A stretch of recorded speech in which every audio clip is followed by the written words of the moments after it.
تھلے کرو تھوڑا تھلے کرو نا.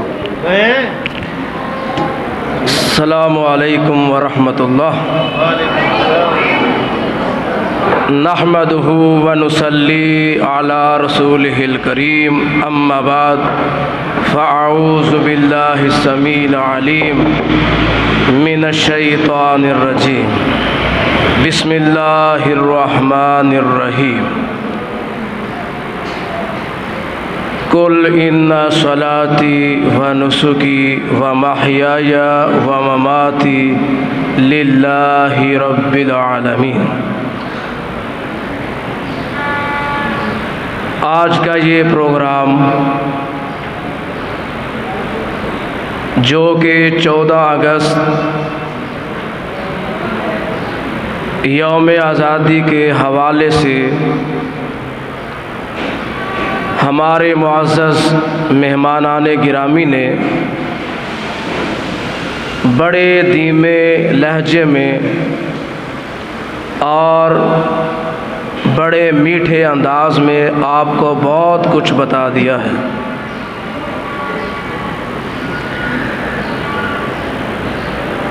یہ کوئی لمبا چوڑا تو پروگرام نہیں. میں آپ بچوں کو بھی اور مرکز قباء کے اساتذہ کرام کو بھی اور خصوصاً محترم مرکز جناب حافظ فیصل محمود صاحب کو بھی تہہ دل سے خراج تحسین پیش کرتا ہوں کہ جنہوں نے اس عظیم دن کو بھی ہمارے لیے ایک مصروف دن بنا دیا اور علم و عمل کے حوالے سے بھی بہت کچھ ہمارے نالج میں ہمارے علم میں آ رہا ہے. تو پاکستان کب بنا تھا یہ آپ بتائیں؟ کب بنا تھا؟ 14 اگست. کب بنا تھا؟ 14 اگست 1947 کو. اور پاکستان کے بانی کون ہیں؟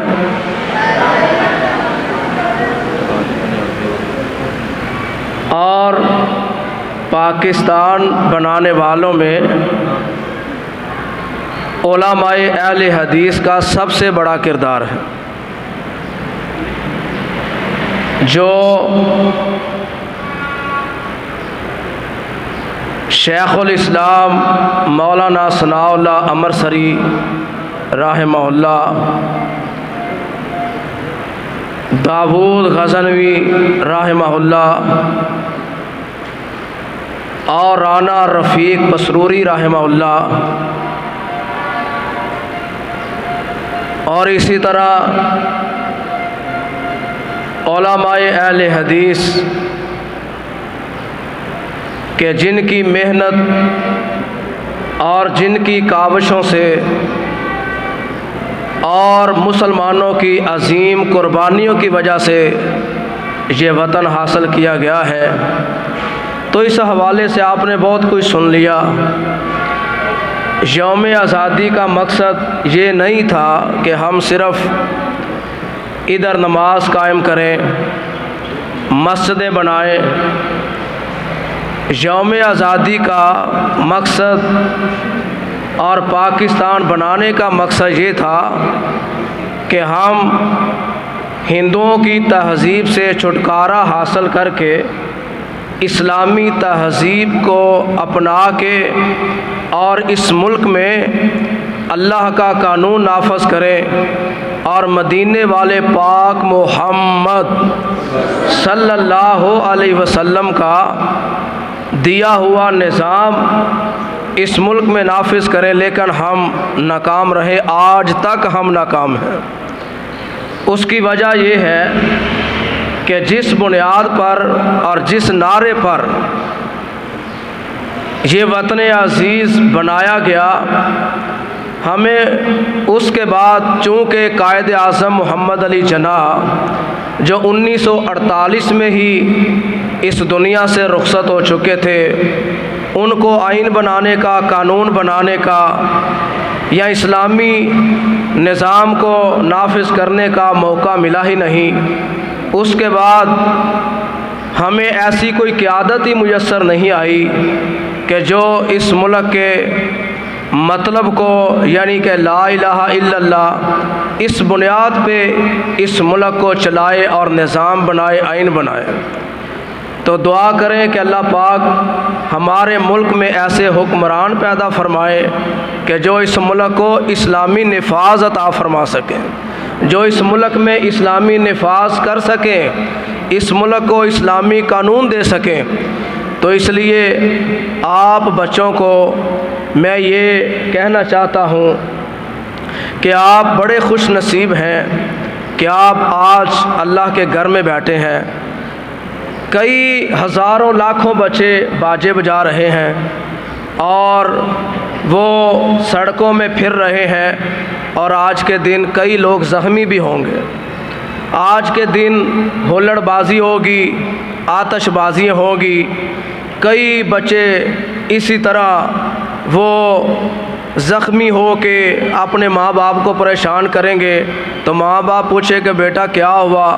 وہ کہتا ہے کہ میں باجا بجاتے بجاتے گاڑی کے نیچے آ گیا۔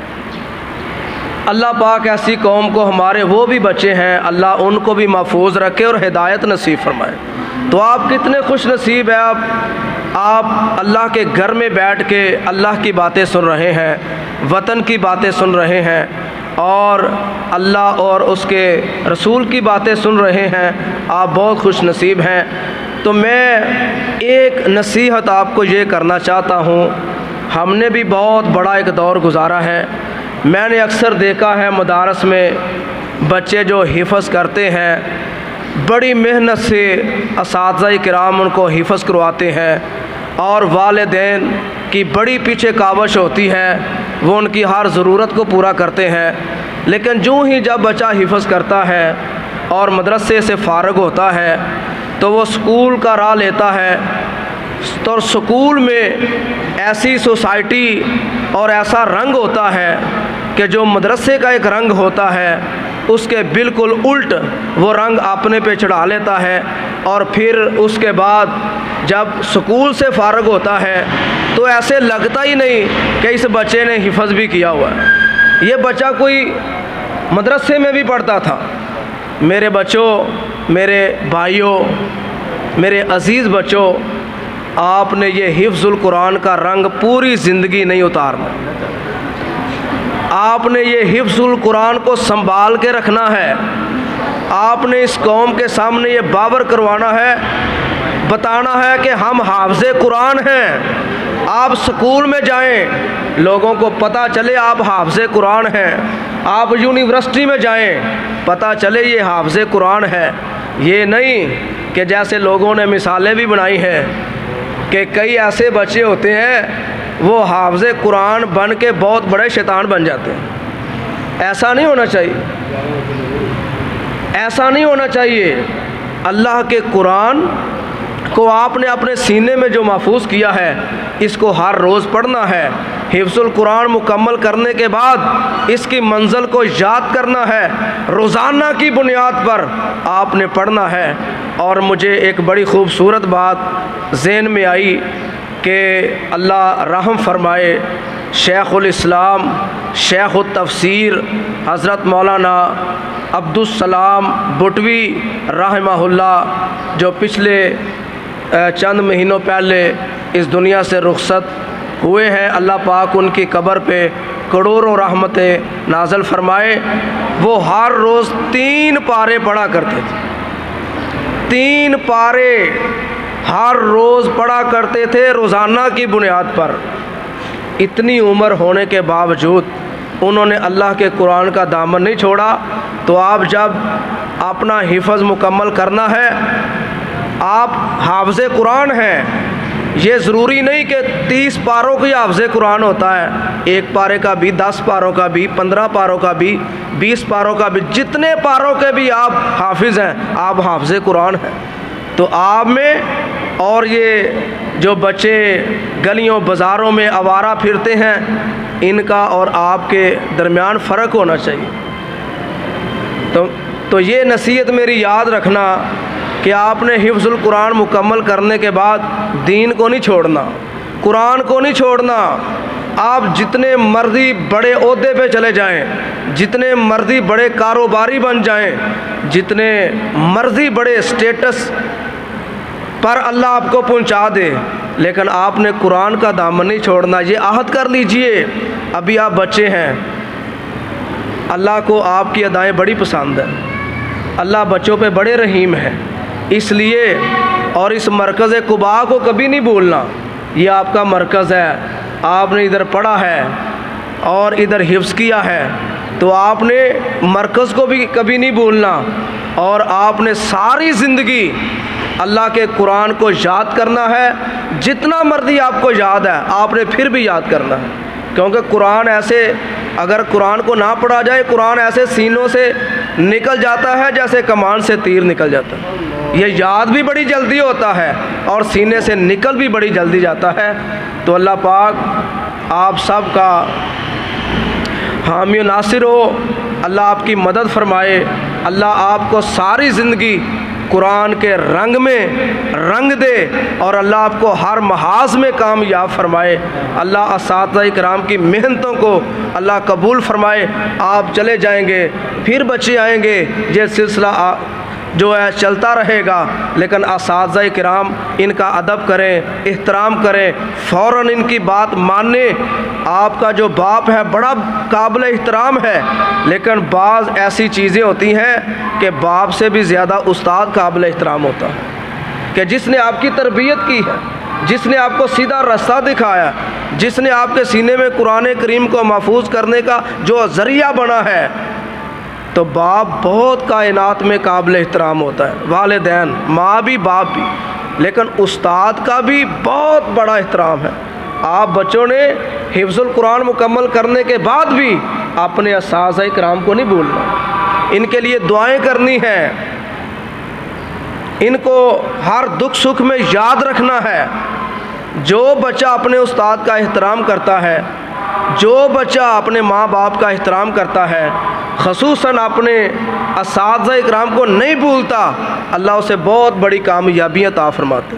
اور اس نشست میں ہم شکریہ ادا کرتے ہیں ہمارے امجد فاروق یزدانی صاحب، جو ماشاءاللہ یہ سارا پروگرام قید کر رہے ہیں موبائل میں، نیٹ میں، اور یہ دنیا دیکھے گی، لوگ دیکھیں گے، خوش ہوں گے کہ مرکز قباء نے تو ماشاءاللہ اس دن کا حق ادا کر دیا ہے کہ ہمارے بڑوں نے اپنا خون دے کے، اور ہمارے بڑوں نے گردنیں کٹوا کے، ہمارے بڑوں نے ہجرت، اسلام میں 2 چیزوں کی سب سے بڑی اہمیت ہے، ایک جنگ بدر اور ایک ہجرت۔ ہجرت کی بہت بڑی اہمیت ہے، اور یہ جو پاکستان کی طرف ہجرت ہوئی، یہ بھی ہجرت ہے۔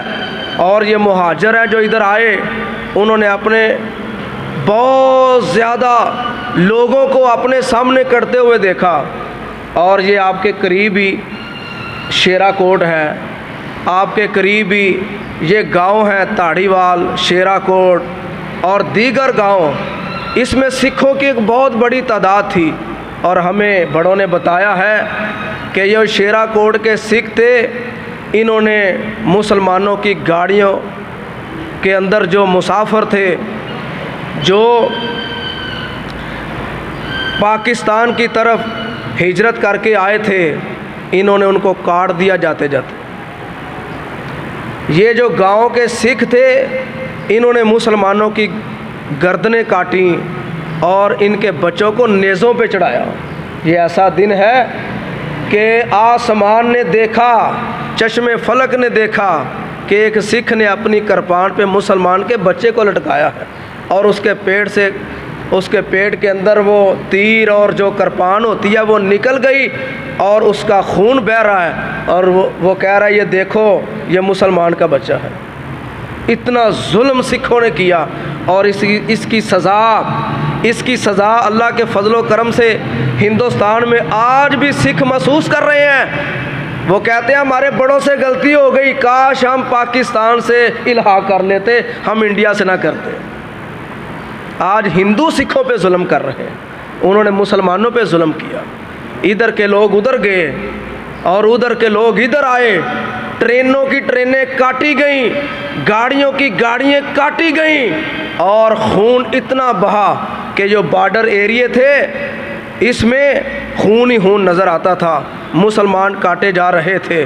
اور پھر جب مسلمانوں کو اس بات کا علم ہوا، اور اس میں خصوصاً گجرانوالہ کے مسلمان، ان کو علم ہوا کہ ہمارے مسلمانوں کی گاڑیاں کاٹی گئی ہیں اور سکھوں اور ہندوؤں نے ہماری ماؤں بہنوں کی عصمتوں کو پامال کیا ہے، تو پھر اللہ کے فضل و کرم سے 14 اگست 1947 کو ہی ہمارے کئی مسلمان مجاہدوں نے پھر بدلے بھی لیے، سکھوں کو بھی کاٹا، ہندوؤں کو بھی کاٹا، لیکن انہوں نے ظلم کی ابتدا کی تھی۔ اور تقریباً یوم آزادی کے دن تقریباً 8 لاکھ مسلمان شہید ہوئے تھے، 8 لاکھ مسلمان اور مائیں بہنیں، ان کی بھی کافی تعداد ہے کہ جن کے لاشیں نہروں کے کنارے، جن کے لاشیں پیلیوں میں کھیتوں میں پڑے ہوئے تھے، جن کی گردنیں کٹی۔ یہ 1947 اور یہ آج کا یہ 14 اگست کا دن تھا، اتنا خوفناک دن تھا، اتنا ہیبت ناک دن تھا، لیکن اللہ کے فضل و کرم سے اس کے بعد اللہ نے یہ ہمیں جو وطن پاکستان دیا، یہ وطن عزیز دیا، اللہ اس کی حفاظت فرمائے۔ آخر دعوانا ان الحمدللہ رب العالمین۔